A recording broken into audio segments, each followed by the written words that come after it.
joining us on the line right now. Can't wait to talk to him. Very excited about this, Kathy. Thank you so much, and joining us right now.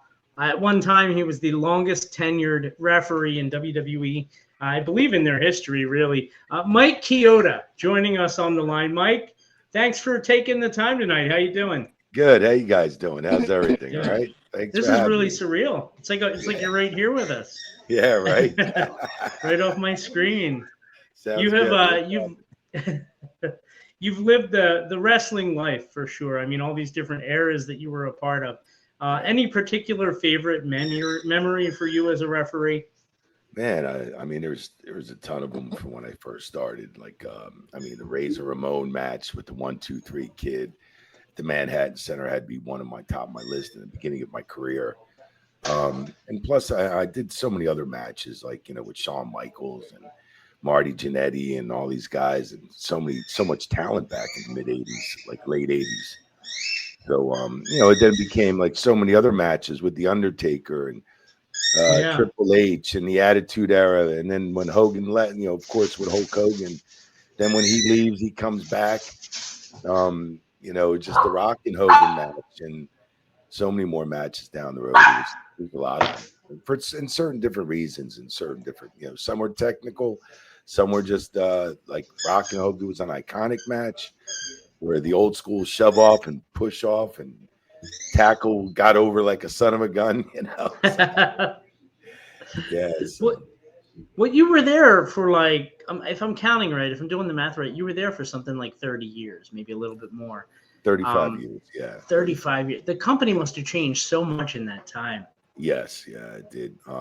I started in like full time late '85. I worked for Gorilla Monsoon and Victor Quiones in the summer times before that.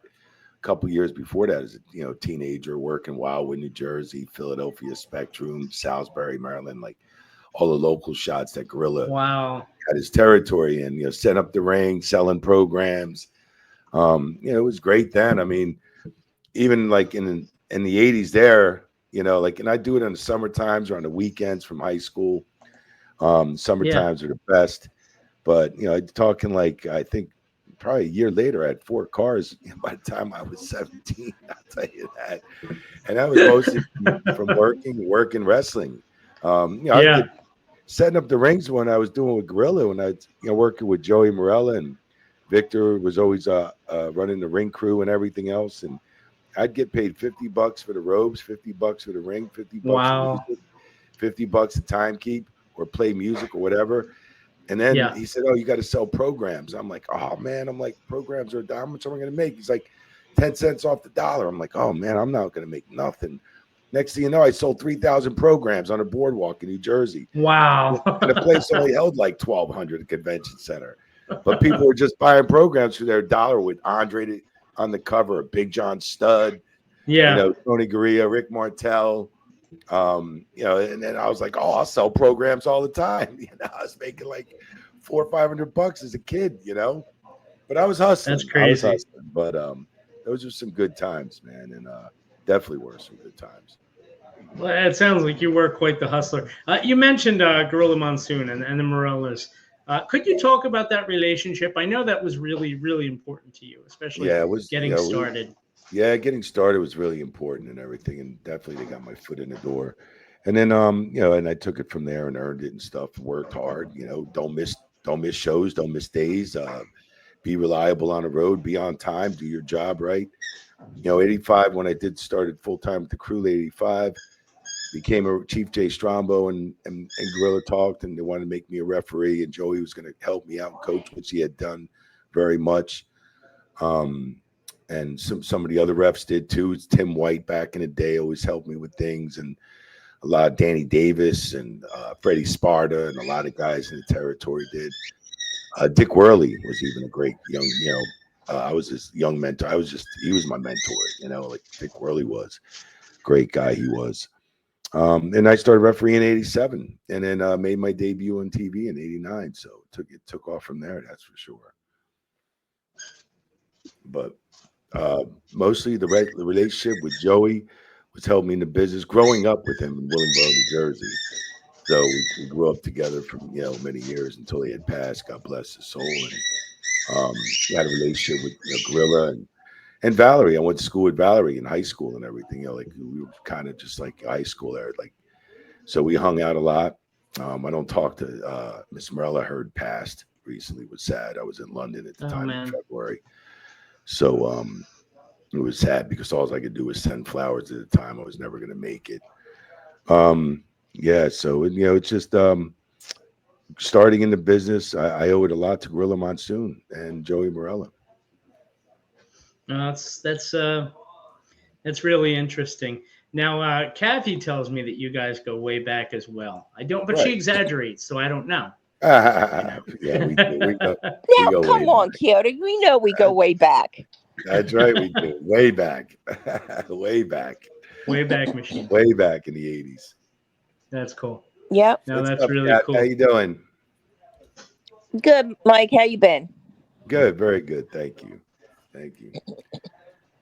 Now, Yes. Where are you guys out of? Where's your podcast out of? we're all over. I mean, most of us are outside of Philly. Yeah, outside of Philly. At Philly, What South part? Jersey area. Okay, cool. I mean, I'm in Bristol Borough, so I'm outside the city. Yep. Okay. But, I'm over in yeah, Collingswood area, so I'm not. I'm maybe 20 minutes down. all Where kind of Yeah. your old stomping grounds, right? Are you Yeah. still in Jersey, Mike? No. I mean, I grew up in. I was born in Bayonne. Grew up in '74 when I was 8. Our family moved to South Jersey, Okay. to Willingboro, and then grew up in the Mount Laurel, Burlington area Oh for a wow. lot of Okay. years. In '07, I went to Texas. Went to Houston, Texas, for about 14 years, and then I've been in Tampa, Florida, for about a good 6 years now. That's So, interesting. Yeah, so growing up in the Interesting. South Jersey area my whole life, got a show coming up in Lancaster, PA, September 6th. So it'll be nice. Oh, I didn't know about that. Talk about Yeah, that. 3 Legacies. Yeah, they're doing Okay. it. It's going to be the Red Rose Rumble 3. So they're doing it over there, Ricardo Rodriguez and everything. So he's putting on a show there, and I'm going to be attending on September 6th. Sign some autographs and do whatever. So yeah, it's going to be a great time. Very cool. Now you mentioned, and this is definitely a memory that I have as a fan. Something that I'll never forget was the 1-2-3 Kid beating Razor Ramon, and you were the referee for that match. What kind of a reaction was that when the Kid pinned Razor? I mean, it was a huge thing at the time. Yeah, it was really huge. I mean, for somebody that young and then just starting off in the business and everything, gets a big W from Razor Ramon. It was great. I mean, I remember Razor coming up to me. He's like, Coyote. He's like, come here. I was like, yeah, Raze, He was like, hey, if I want this three count to be as fast as possible without too don't make it too noticeable, but as fast as possible. I'm like, no problem, brother, I will. I'm like, so no pressure, right? Yeah, it was just just I'll fasten that count up. Sure, I'm not going to get ribbed all my life with those guys. Oh my God, that's pretty awesome. Now, did you have a particular favorite era from your time with WWE? And I got to say, 85 to the Attitude Era, that was one of my favorites too. And the Attitude Era. I mean, there was so much talent back between 85 and 2000. And then it came in the late 90s. It was just so much talent. I mean, when you go back to the Honky Tonk Man, Mr. Perfect, Kerry Von Erich, Earthquake, Tugboat, just the Hart Foundation, the British Bulldog and Dynamite Kid, and so many guys, man. It was just a great card all the way through, man. You would have an entertaining card.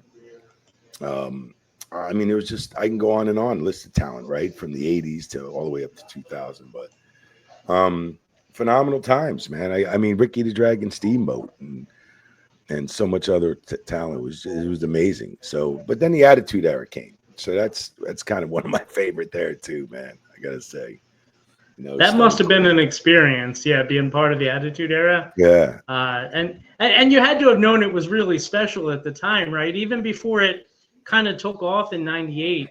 Some of the stuff you guys were doing, you could just tell that it was special.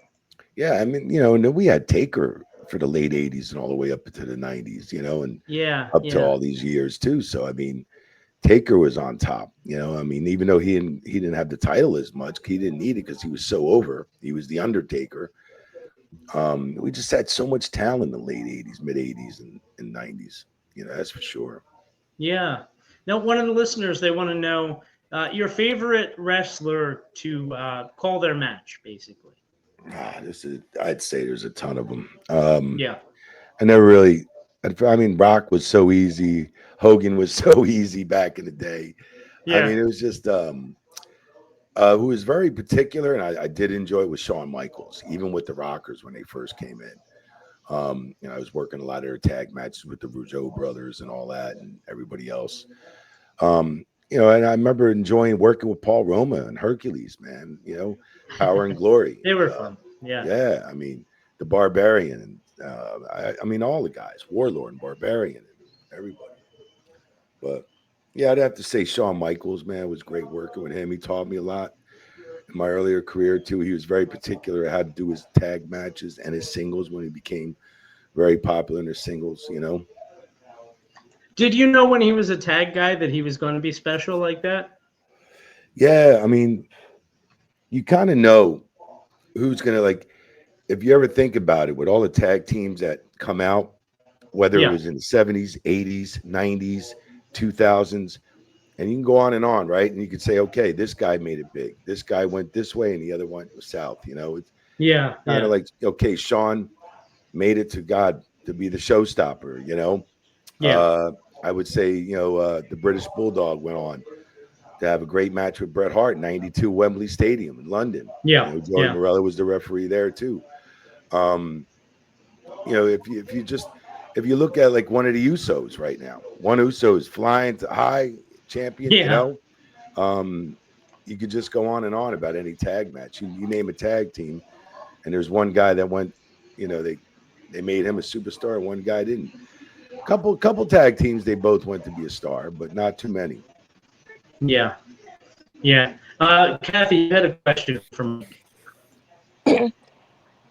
I know you remember some stories about working with Sherry. Oh yeah, yeah. What was one of the craziest nights she ever did to you? Oh boy. Craziest nights. I know what she did to Joey a few times, but that's Yeah. beside it. I mean, she would constantly slap my ass in the ring or do Yeah. something outside the ring and do shit and give you a big kiss and put lipstick on your face, like she was an absolute doll, man. I mean, I always say, like, they had a thing up on Twitter. Who would you like to be your manager? And of course, Paulie Heyman's up there, this one's up there.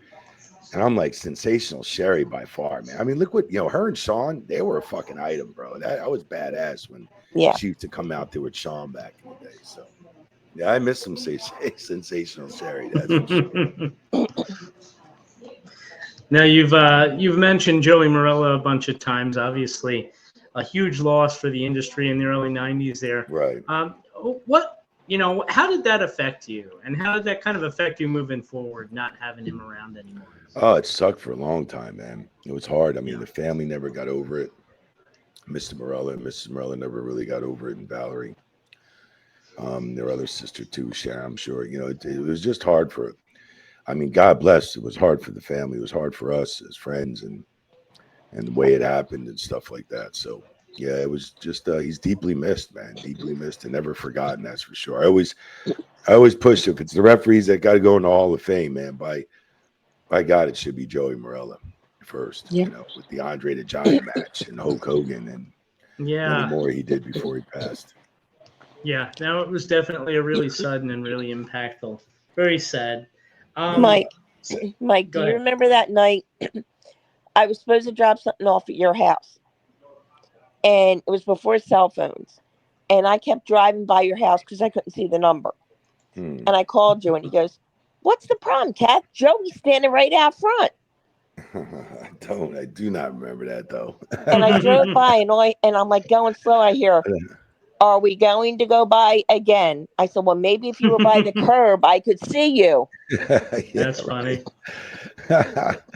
Was that in Willingboro or?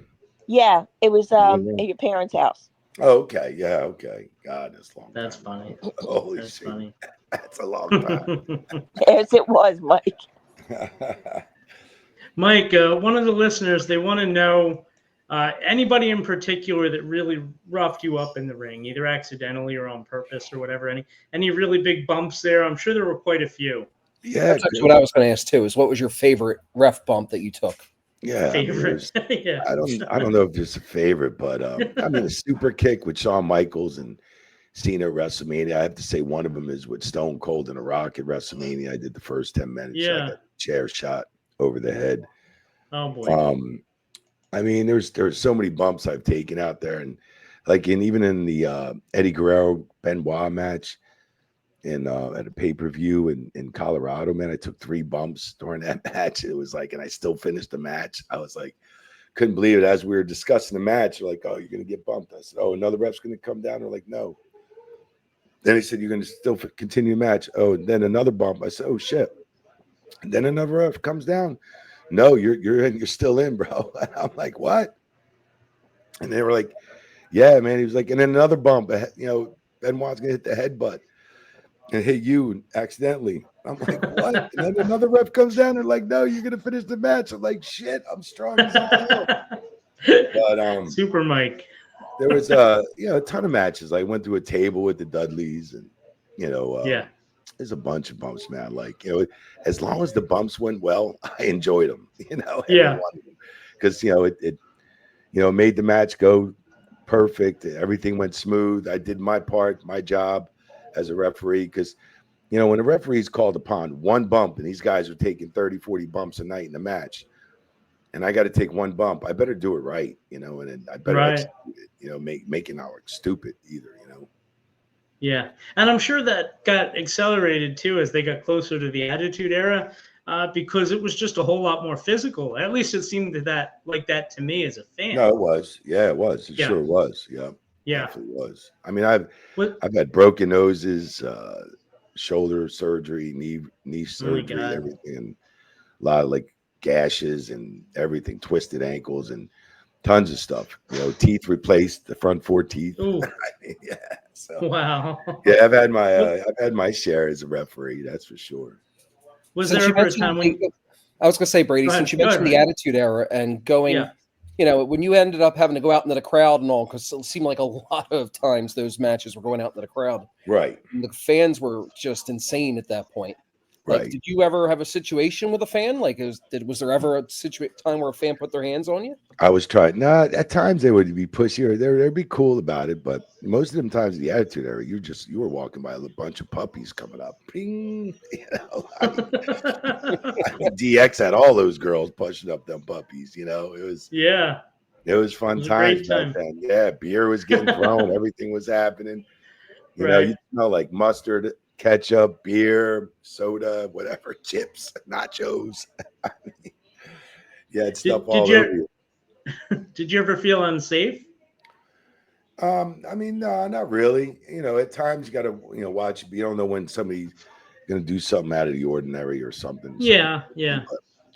But you get a You lot know, of people have your back out there too, so well, that, and you know, you got security following you too. So for the most part, yeah, you know, yeah. not bad. I'm trying to remember. I feel like was it you who was reffing the match where a fan rushed the ring and all? It might have been a Triple H match. I can't remember Yeah.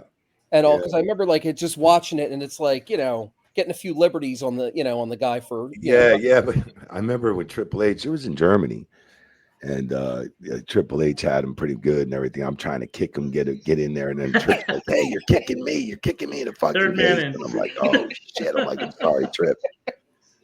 And That's so funny. yeah, I remember like, and the security thought it was part of the show or something. So it was like they were just they didn't get in there for so long. We're like, get in here and get this guy, you know. Yeah, yeah. That has to be scary though, like because you don't know what these people are going to do and all who are aren't Yeah. supposed to be. I haven't seen one go for the ref first though. You know, I haven't That's seen at least a plus. I've always said that, Yeah. you know, like I never see people going for the ref first. So I like that. Right, you know? right. Maybe Nick Patrick. That'd be about it. Yeah, right. No, that's pretty cool. We could That's, change that at that next show on September 6th. You know that, right? Yeah, Kathy's right. I could see Kathy's going to rush the ring on you. I ain't got no heat with nobody. No, by all accounts, Mike, you never hear anything bad about you. I have to say.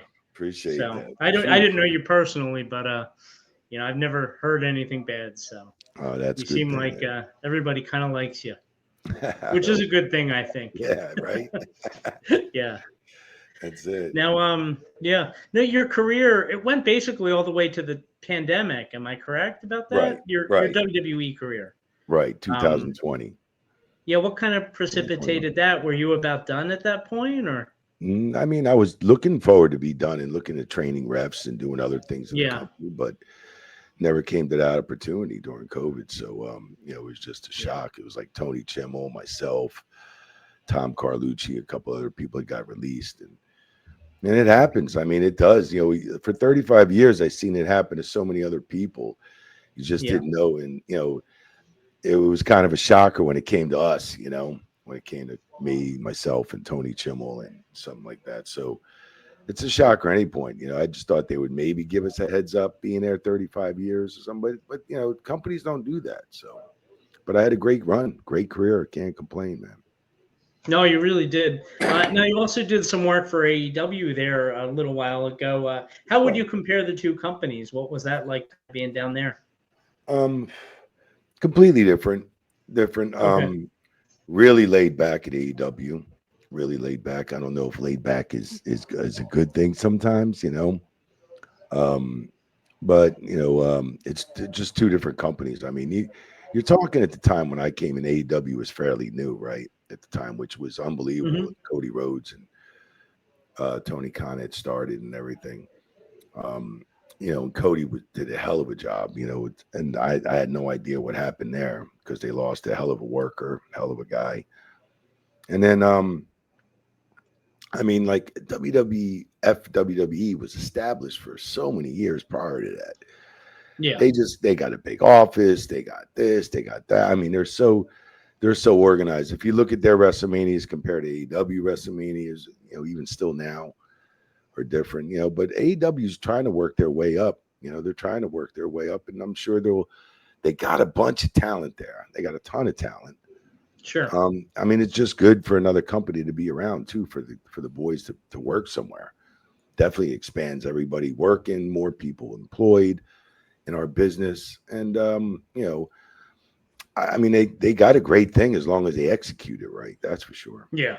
Yeah. Can I ask you, oh, sorry, Brady. I was just going to ask real quick, what advice would you give those whether it's an AEW referee, like anybody new to the business, what kind of advice would you give to them?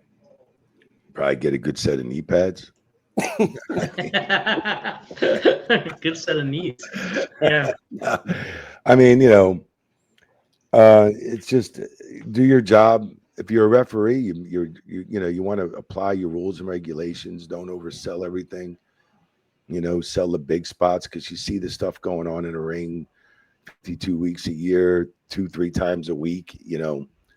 Just don't oversell small stuff. And just apply the rules, regulations, and make sure you talk to your communication. There's so much to talk to a referee about. It's just not. I can't just tell a referee go in there and do your job right. Yeah. There's a lot that goes into it. There's just so much communication Yeah. between the talent, the cadence of your counts, everything. There's so much. And I would imagine too. Sorry about that. Like similar to like what you tell like a young announcer, like don't make it about you. Like the referee isn't supposed to be the focal point. Right. Which is how you blended in so well.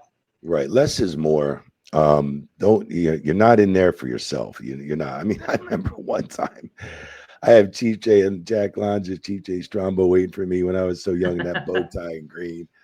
And they just did a fuck finish. It was like a schoolboy with the pulling the tights, and I'm in there with the baby face, and the baby face is putting the heat on me, and I'm supposed to leave right away with the heel and walk down the aisle and let the baby face in there, man. They're fucking Tony.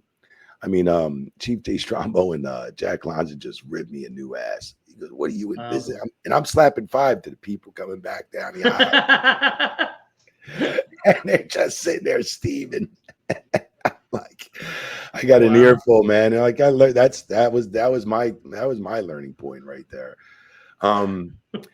it's just there's so much to learn as a referee. I mean, how to protect yourself when the heat spot's coming up. If the boys don't protect you, you have to learn how to protect yourself. Make sure the boys get their cues coming in and out of commercial breaks, going off the air major times, and making sure you're counting the pinfalls. Make sure you don't count 3 when the shoulders. Right. I mean, you got to be on communicate. I've seen so many refs just 1, 2 and freeze like a deer, and the guy's shoulders are just completely down. And it wasn't even the finish, and it just But there's not too many times in my career I've done that. Knock on wood, So, but thank God. So it's communication is the key. Yeah. Even as you're counting, Yeah, I wanted to ask you, and like this is something that I've always kind of wondered. So I think it'd be interesting to kind of hear your perspective on it. But you mentioned like, you count 1, 2, shoulder doesn't come up or whatever. Right. Like how many times, and I don't want to blow up the business either, but like how many times would you say, like, is it fairly common for things to have to be changed on the fly like that because somebody either misses their spot or doesn't kick out? And like, how do you handle something like that? I mean, that's you're basically communication. quarterbacking. Right. That's communication. As you're counting, I'm like, 1, all right, get ready to kick. 2, all right, keep it close. Watch me kick. And and you get all that in there while you're counting. I'm not Mike. No ref is Mike to the audience. Right. Yeah. Second of all, That's people interesting. aren't paying attention to your mouth going a little bit, and you're not screaming it out like you're counting the 5 count in the corner. So, and it's just you're in there tight, and it never picks it up. I mean, sometimes they've gotten my voice a little bit on there and said, "Hey, Chioda, watch your voice; it's a little too loud," Yeah. But it's what I've learned growing up in old school with Shawn Michaels and a bunch of Razor Ramones and all those guys back in the day. You pick up a lot, yeah. Yeah, you picked up a lot from each talent. Like how it's just and make the false finishes so close and stuff like that. I mean, I used to hit the mat hard, and then on 3, I'd even swipe it under my stomach there, my chest, and I'd still swipe the mat, but you wouldn't hear the thump, Yeah. So it was like, in the crowd, when the referee, when you get that crowd off so many rows in the first level and in the front row and all that, and the floor seats are up, and they thought that was a finish. That's the referee too doing its job, So, but have you ever been distracted by the earpiece?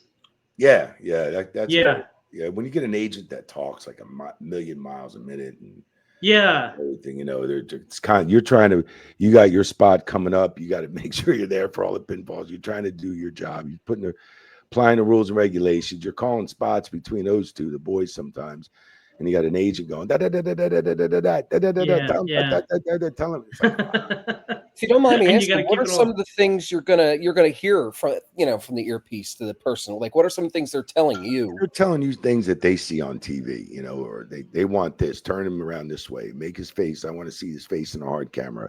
He's the time cues, constantly time cues. Just certain things like, okay, they're going to get into the heat now, but a lot of pros that I worked with for many years, you didn't have to tell them when they get into the heat, when to do it. Just give them time cues and all that stuff. There's certain guys time cues before the commercial break, time cues before we go into the heat spot, and so forth. So, and then time cues to go home, and then a hard cue to go home too, to finish off the match. Yeah, that's interesting. One of the listeners, they want to know, and I'm trying to think of how I want to say. I don't want to be like controversial with anything like this, Mike, but like any kind of fun or interesting Vince McMahon stories, because you don't get that kind of perspective usually. Right. Yeah. I mean, there's a lot of fun stories with Vince McMahon. He was a boss to me for 35 years. So I mean, everyone, the family, the McMahon family, I go back with Vince, Linda, Shane, and Stephanie, so from the start. And it's just there's one story where we were at the Holiday Inn. I think we were in the Holiday Inn, Richfield, Ohio, doing Survivor Series Thanksgiving weekend. We're at the Holiday Inn bar, we're all drinking, everybody's having fun, the ring's set up. And he goes, Mike, he goes, where's your truck? Your truck here? And I said, yes, sir. He goes, where? I said, I was thinking, damn, should I tell him at the arena or? Well, it's right outside the hotel, and it was snowing, bunch of snow and ice, and It was icy cold, and he goes, "God damn it, give me the keys." I was like, and then I'm looking around for Chibble. He's at the bar, like, Chibble. I'm like, yo, Vince wants the keys to the truck. He's like, what? He's like, well, don't fucking give it to him. I'm like, no, don't give him the keys to the truck. Next thing you know, me, him, and Tony Chimel in that truck. He's driving around the parking lot, thing swaying, almost tipping. Doing donuts. Yeah, so yeah, That's but awesome. yeah, there's some good stories in there, but yeah, a lot of fun times, man. Well, Mike, yeah, it does sound like a whole lot of fun times. One of the listeners, they want to know if you had the chance, would you do it again? Yeah, no doubt, no doubt. Yeah. I mean, No changes? no I was just about changes. to Probably. piggyback on that and ask that. Yep. Yeah. No changes, probably. No changes at all. I mean, I think I've accomplished the matches and stuff, how many matches I've done, and great matches, iconic matches, and legendary matches. The ring crew days, man, never missed a spot. Always on, always got to the next town with Tony Chimel, busted our ass. We feel like we were a big backbone of the company growing when the company was growing back then. Of course, we were the low men's on a totem pole, ring crew, ring announcer, ring crew, referee. But we got the job done, man. We were the first ones to get there, last ones to leave, and work the show during the show. We worked 18, 20 hours a day. Wouldn't change a bit. I mean, do you wish you were home a lot more, just for more family functions and stuff like that, weddings and stuff, and birthdays and this and that, your own birthday, but yeah, you do. But I mean, you gotta sacrifice some stuff to be on the road and travel the world. I mean, all over the United States, every little town, all over Canada, all over 40 to 50 different countries, and a lot throughout all the countries, all over England, all over Ireland, all over Germany, all over places. So yeah, I wouldn't change a thing, to be honest with you. Except for getting released. Well, yeah. So would you welcome the opportunity to go back if you could? Yeah, I mean, doing something else, maybe finishing off my career, I would love to, or something, but yeah, with a match or two, whatever, but yeah, I would definitely go back. There's no hard feelings, that's for sure. Hopefully they give you a man. Hall of Fame call, because yeah, you right, in the Hall of Fame. Period of the story. Yeah, like I said though, I'd like to see Joey in there first. If Joey can get in there first, and then me or something, or together. I don't know. But there you go. It'd be nice, man. Can I ask this then? Was it always the thought process of being a referee, or was it originally being a talent, a worker, and what was the thought process that when you originally were thinking about getting into the wrestling business? Yeah, that's a good question. Everybody's thought process when you get in, you see all these big guys and the way they're entertaining people, and it's so cool, like Hogan and these guys and Andre and everybody, George Animal Steel, and yeah, you want to become a wrestler, right? And then that's when Gorilla pulled me over and said, he goes, look, we want you to be a referee. And I'm going to tell you, like I tell Joey, like, longevity in this business is refereeing. Like, you could be a talent, have a good 5-year run, 10-year run, but there's only a certain amount of guys that have a good 30, 40-year fucking career, Right. And it's true. Like, Triple H had a great career, Shawn Michaels, Undertaker, this one, Stone Cold, or this one. But, if you count up 30 wrestlers that had a great career, how many wrestlers came through, right? The business. True. Thousands, right? So, I mean, yeah. So, I mean, refereeing is definitely the longevity, good longevity in your career, becoming a referee. For me, it's a manager. Like, I thought about, being a wrestler, and then I was like, yeah, no, I'll take my chances being a manager. Right. I mean, I'm too soft. And there's very few of those. If you consider Paul Heyman top of the business, right? He's the best in the business by far, Paul Heyman. So, look what he's accomplished with that situation. But when you go back, it's Jimmy Hart, Sensational Sherry. It's, so many other Fuji, and so many other wrestlers. Bobby Heenan. Yeah. I mean, when you go back even to the Arnie Skolin days and stuff like that. And, oh yeah. I mean, there's so many guys like Freddie Blassie, and I mean, these days I don't see enough managers. Yeah. No, there aren't a whole lot. It's just a handful. Just a handful. Yeah. Any obviously you were around the same time as Andre, and he's almost become like a folk legend in a way because Right. we can't unfortunately like sit down and talk with him. What were your experiences with Andre? Was he intimidating? Was he good Yeah. to you? Yeah, he was good Was to he me. all of the above? All of the above. He was good to me. He Yeah. spoke broken English. I was a young kid, and I remember I had to go to the liquor store for him, and I was too young. And I told him, I can't do it, boss. I said, I'm too young. And then the boys were like, you what? And I was like, I don't know, like 17, 18 or something like that. And I Wow. remember I said, I was like, oh, and then the boys like, you can't say no to Andre. You can't. I'm like, well, what do you mean? I was like, I'm not old enough. They're like, what would you do if you wanted to get beer? I was like, well, I'd stand outside the liquor store and then ask somebody who was cool to get beer for me. Well, that's Yeah. what you fucking do. So I'm at a street corner down at some local liquor store, and I got him this 2 bottles of French wine and a bottle of vodka, and he gave Okay. me a $50 tip, man. I was like, he was like, thank you.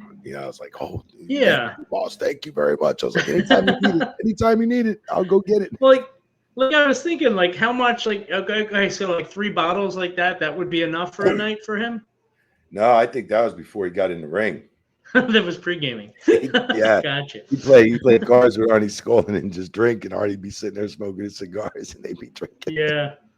Yeah, that was some old school shit right there, brother. It was awesome. Was he I remember comparable to the under? Mr. Skolin sitting there and smoking his cigars while you guys were playing cards or dominoes or whatever. Oh yeah. Oh my Yep. God, that just brought back great memories. Yeah, he loved to play gin rummy, That's cool. Arnie Skolin and Gorilla Yes. Monsoon. All the guys, they played for hours, man. It's that older Hours. generation. Yeah. Yeah, that's who taught me That's how to really play. cool. Arnie Skolin and Gorilla and all these guys, Oh, that's so cool.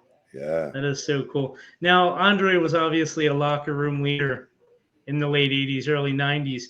Were there a lot of similarities between him and The Undertaker when he started coming up? Yeah, I mean, what do you mean similarities? I mean, I don't know, in terms of like being like the guy. oh yeah.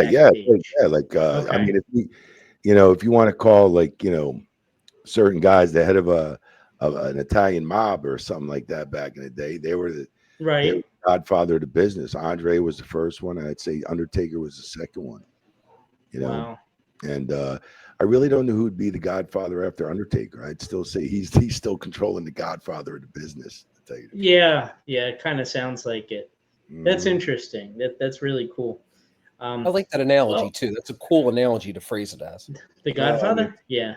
I mean, it's just the way it always was. It's just Andre was the man, the boss, and then it was the Undertaker, and I really don't know who would have taken that role from the Undertaker still at this point. Besides being super scary, like what qualifies you to be the Godfather? Man, just You know what I mean? Like why just being why big leader? big and cool and knowing the business and drawing for you, and when you're drawing people, and when you're the top guy and you're drawing people, like I said, Undertaker drew people. He didn't need the title all the time. Andre didn't have the title all the time. Andre was a big draw. Same with the Undertaker. That's so cool. I can't even imagine being around that. Yeah, coming up with that. I mean, you were a kid, like you said. Yeah, I mean, to me, Undertaker should have been undefeated, man. I mean, he should have went undefeated. He should have had that undefeated streak. I mean, the first time he lost with Brock, Brock was already over to me. You didn't need to beat the Undertaker for Brock to get any over. So. But unfortunately, business. Would they get you guys perspective, or were you kind of like too low on the totem pole where they really didn't care what your guys what you thought? No, the fucking referees didn't have any say in that. No. Yeah. Not at all. You know who I thought would beat the Undertaker? I was convinced at the time was going to be Randy Orton, just because they seemed to be so invested in him. I just, for whatever reason, it just. Yeah, I don't know. Yeah, I'd like to see Randy go out and strong though. I'd like to see Randy. He put so much into this business. He's a great guy and great hell of a worker. I'd like to see him go out pretty strong his last year of his career or something. That's for sure. I could see him be a guy to step up and be a guy that everybody goes to. Yeah. Maybe not on the same level, but he definitely seems like he would be. Yeah. Well, Mike, sorry, go ahead. Oh, go ahead. No, I was just gonna say. I mean, I don't know if you guys have any more questions for Mike Chioda. I but actually do, if you this don't has been mind, real so quick. interesting. Yeah. Yeah, go ahead. Yeah, Go what's ahead. I happening? know your time is valuable, but Oh, good. What's happening? so What you got? when you were before the, back in the day, 80s, 90s, you're breaking into the business and all, and a lot of it is town to town. You're hopping in the car, you're driving from town to town. Who was the person that you tended to travel with, and any crazy fun stories of that? Well, Of those travel, of like any travel stories for us? yeah. I mean, there was, we used to travel. Like Tony Chimmel and I traveled for the first part of 20 years of our career doing the crew. Okay. So there was tons of stories, man. We can go on and on, but like just hanging out, partying, playing cards, doing this, and Tony saved my ass a lot of times on the road, because he was always a little bit older than me. And I mean, we just had so many good times, man, on the road. I mean, even though sometimes these places you'd get to like upstate New York and you'd get out of Binghamton at midnight from the ring crew and stuff, load the truck and drive to Syracuse, which is an hour and a half down the road. And the bars are open till 3 or 4 in the morning, and you're going out for the last few hours, and you still got to get up the next day. And there's a lot of places like that. Then we started going overseas and everywhere. It's just, oh my God, there's so many great memories, man. It's amazing, It was amazing. And then traveling with a lot of the boys after I came off the ring crew. Traveled with a ton of the guys. There was a lot, Test and Umaga. Unfortunately, a lot of guys have passed. Rey Mysterio. It was just a ton of guys. R-Truth, Jack Swagger, a bunch of guys, man. So yeah, it was fun, man. There's so many Eddie and Primo Cologne traveling with them guys. It's just Yeah. so much fun, man. Who was the funniest? Was it Owen? Owen was a great ribber, man. That's for sure. He was one. Him and Dynamite Kid were the ribbers you had to watch out for, man. Your clothes, Yeah. everything, pizzas at your door, your hotel room, Prank calls. Yeah. prank calls, everything. Yeah, you name it. That's great. That's amazing. Do you have a ribbing story of your own that maybe whether you were on the receiving or maybe on the giving end? Oh yeah, there's a ton of them there. I mean, like Owen used to like sit there. I used to play the music in the back when I was like, refereeing, and I didn't have those matches. I had to do the headphones with the building for the music. And I remember I went to the bathroom because I knew I had 15 minutes before this match ended. And I went to the bathroom. Then all of a sudden, I'm taking a leak, and all of a sudden I hear the fucking music playing. I'm like, what the fuck? I'm like, you're not supposed to play the fucking music now. I go running back. I'm like running back. And all of a sudden I'm like, hey, and then I got the agents yelling at me, what the fuck's the music going on? And they're still doing the match. And I'm like, hey, what the fuck? I'm like, why did you play the music? He's like, you just got on there a minute ago and said, play the music. And I said, what? And then I look over and there's Owen fucking laughing real hard, And I mean, like, you knew he'd do it, but if you didn't see him do it back in those days, you couldn't call the ribs, If you didn't see him do it, you better not blame anybody, Wow. Yeah, I remember funny. Zeus, man, got like 20 pizzas delivered to his door. Owen did it. Zeus.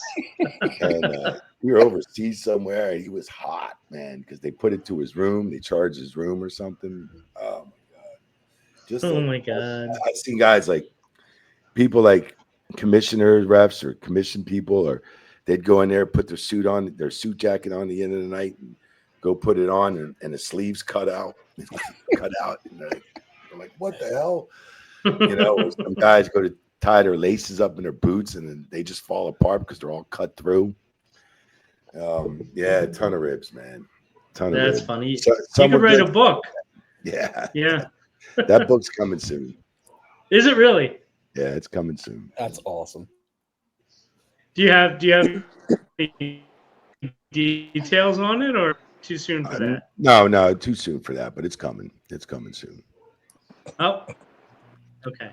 Hopefully the next year. We'll have to have you back when we get a little closer to that for sure. The last time I saw Mike was cool. down in Baltimore. One of his remember we all went out to dinner with Ray and them? Oh, okay. Yeah, Baltimore. Yeah. Mike and I just sat there and cracked up laughing, catching up on things because we hadn't seen each other in ages.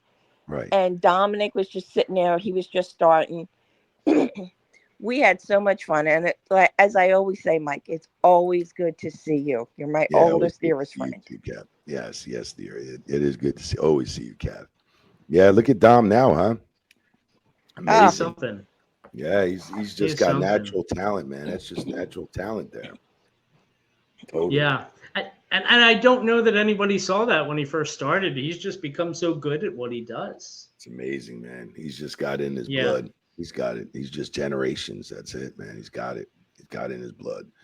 There's some Yeah, guys for that sure. take 5 to 10 years to get up off of NXT, and this kid just boop boop. And Tom's got it, Yep. man.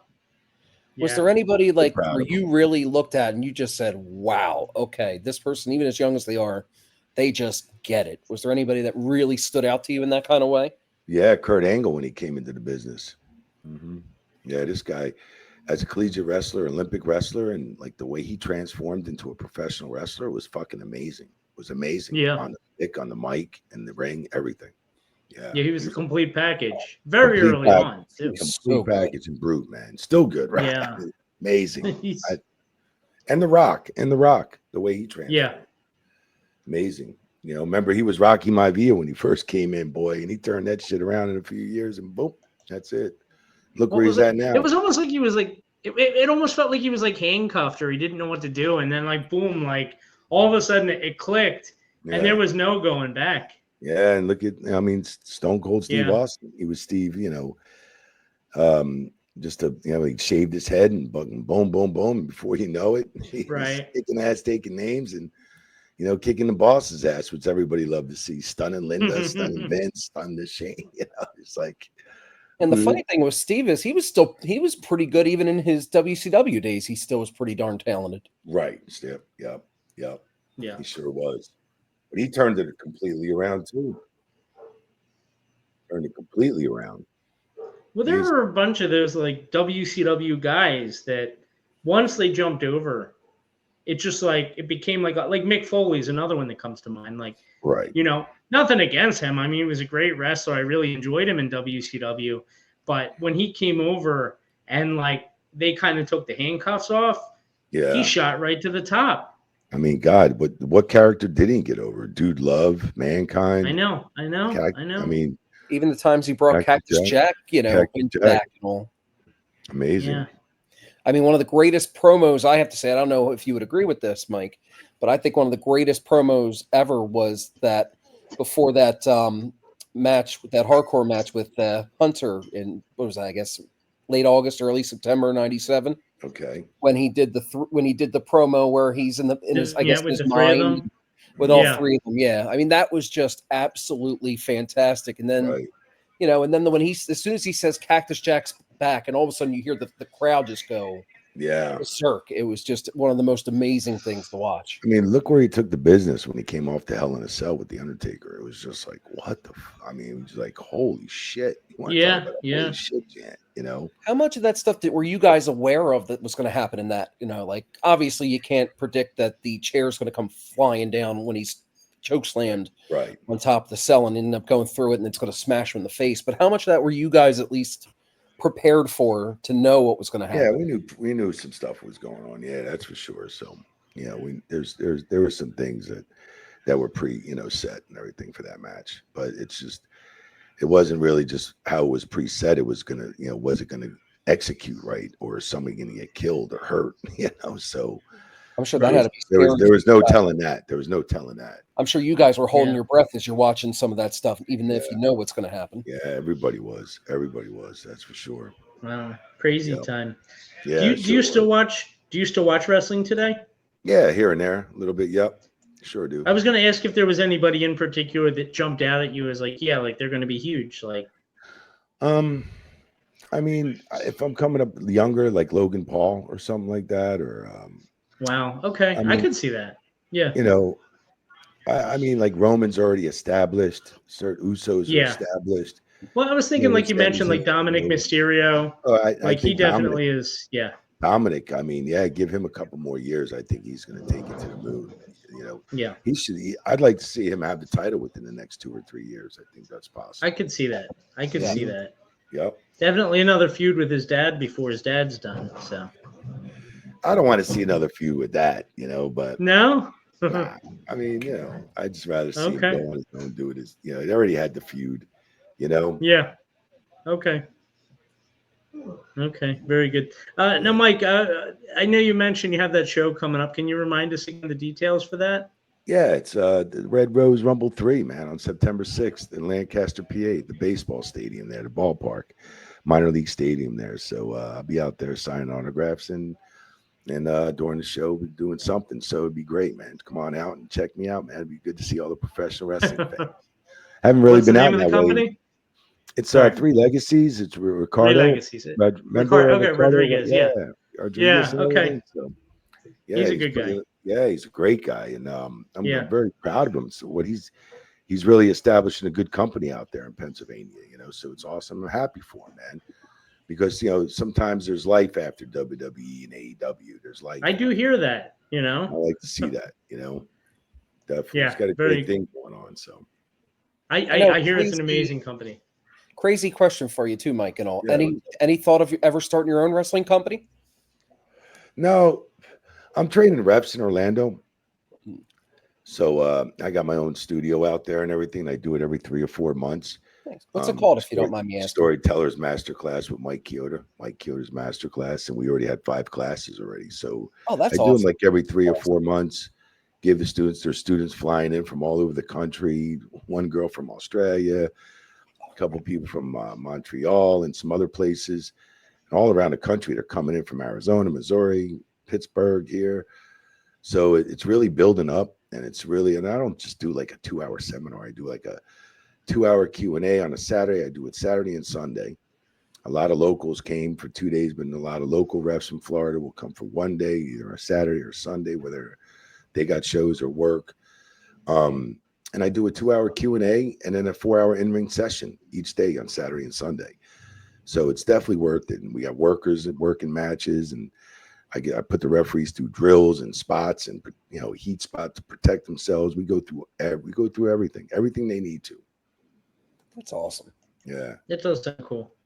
Mike, what's your social media like? If do you have like where people can kind of follow along? Yeah, and I'm on Twitter. I'm at MJC Chioda, and Instagram's Mike.Chioda, and I'm on Facebook, Mike Chioda. So those are the 3 social media networks I'm on.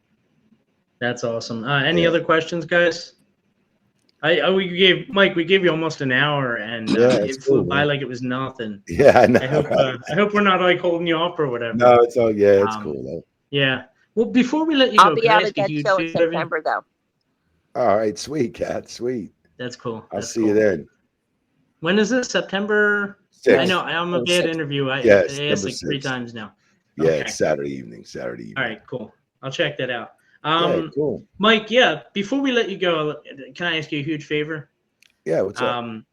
Could we get you to record what we call a bumper, play it on the beginning of the show? Like what? Just basically just tell them who you are and remind them that they're listening to In the Room, and then we can have you on your way. You got it. Sounds good.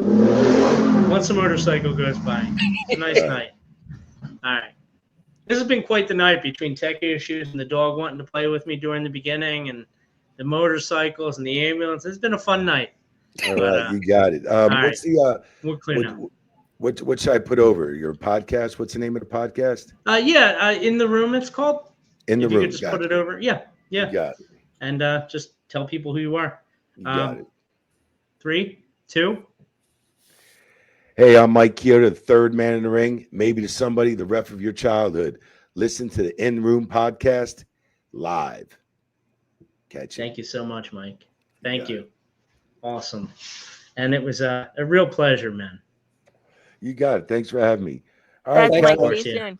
You got it. I'll see Take you care, soon. Mike. You guys have a great night. Thank you for having me. You too, sir. Thank you. All right. Have a good one. There you go. There you have it. Mike Chioda. That was fantastic referee. I enjoyed that a lot.